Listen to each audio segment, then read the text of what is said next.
The United States recovery, is it permanent? And I'll explain why. Job creation is slow, wages are low, and some really fear that there could be aftershocks in the property market asset bubble.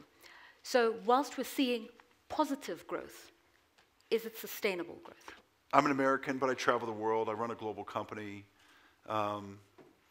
I think where the U.S. is today is we've done a lot of fiscal stimulus, very low interest rates. So the economy's healed. That's been kind of the stimulus. But we have an awesome entrepreneurial climate in the U.S. I mean, when I look at Google and Facebook and just the amount of entrepreneurial spirit in my country, it has almost no peer globally. In fact, I can't think of, and I think at the end of the day, that has been a real engine of job growth and a real engine of change in the U.S. So the combination of fiscal policy and entrepreneurship is a great practice. But I would also say, look, the world is underemployed. The U.S. is underemployed, Europe is underemployed, South Africa is underemployed, Africa is underemployed, China is underemployed, India is underemployed. There's not enough jobs. And so that's kept a lid on wage inflation. And that is the number one, or, again, I can't speak to geopolitics and things like that, but when you think just economically, the world's biggest problem today is there's just not as many jobs as there are people that are seeking them. And that is a massive, I actually think in this generation, that is the biggest CSR focus is going to be job creation. I think it just dwarfs everything else because that's what creates self-confidence in society. That's how problems ultimately get solved. So I think I think your question is a good question that says, is the U.S. growth permanent? I don't think we can take it for granted until you really start seeing less inequality and a more, I would say, evenly spaced economy. The U.S. is still very driven by the U.S. consumer, and capital expenditures have been relatively slow to come back. I read that China is GE's second largest market. Your views on what's going on there? 7.4% growth is a good figure. Mm-hmm. The Chinese aren't impressed. The IMF is worried because they say if China slows, the rest of the world will slow. There's as much change going on in China today as any time I can ever remember between the changes in the government, new government in place, the reform of the state-owned enterprises, a ton just going on right now. Look, China's going to be the first or second biggest economy in the world. So if you want to run a global business, you have to be meaningful in China. I actually think they're trying to slow the economy purposefully. And if they can land the economy at 7.4, I'd say well done, because there's still distortions in China, like too much pollution, things like that, that are big problems they have to solve. So, look, I'm a free market capitalist, right? That's who I am. That's what I am. But if you have to say there's one government that you kind of think has done more right things than wrong things over the last generation, it's the Chinese government.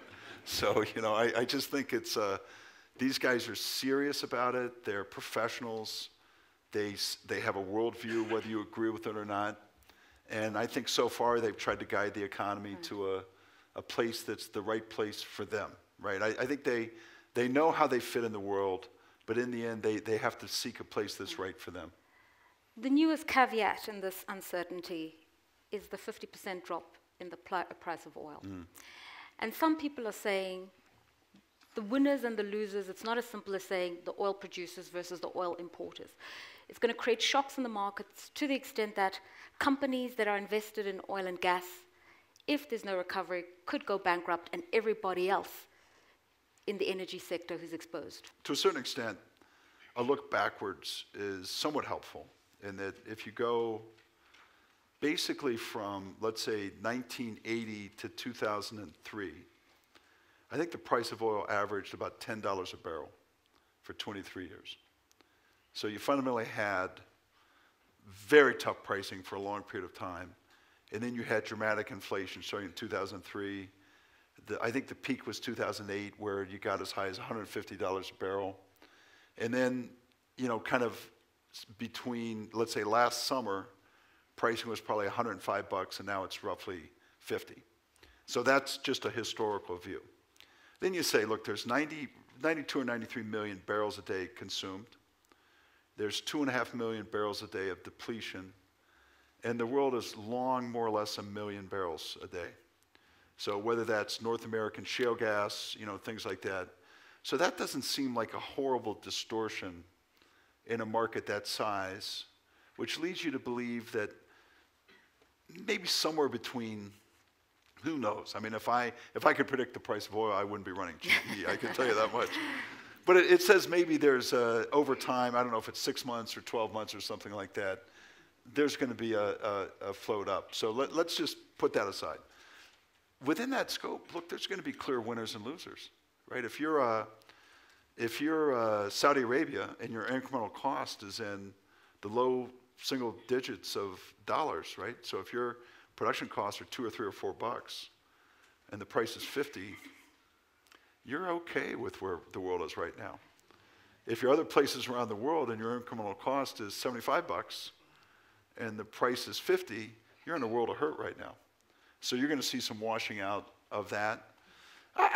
Again, we have a meaningful oil and gas business, so we've got skin in the game. But I still look over the long term.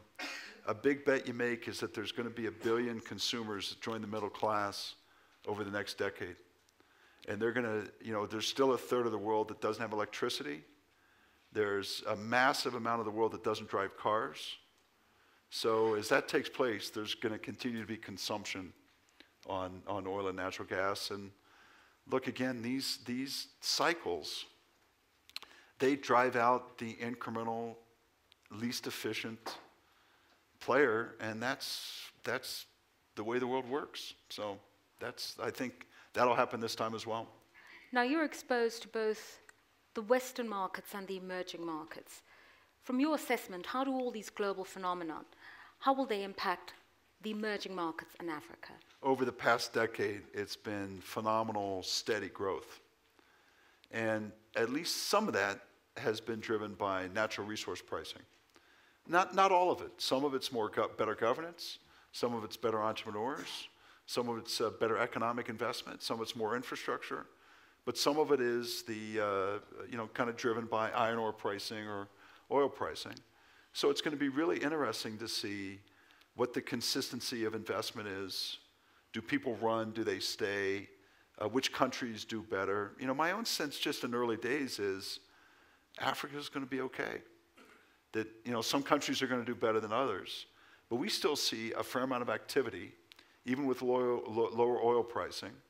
And we think this long-term trend is going to stay in place. But the next couple, 2-3 years, I think are going to be really interesting to watch. Nigeria, some of the other, Mozambique, Angola, South Africa, some of the other resource-rich countries in Africa, to see how they do. Do they keep going, or does this just throw their economies into real disarray?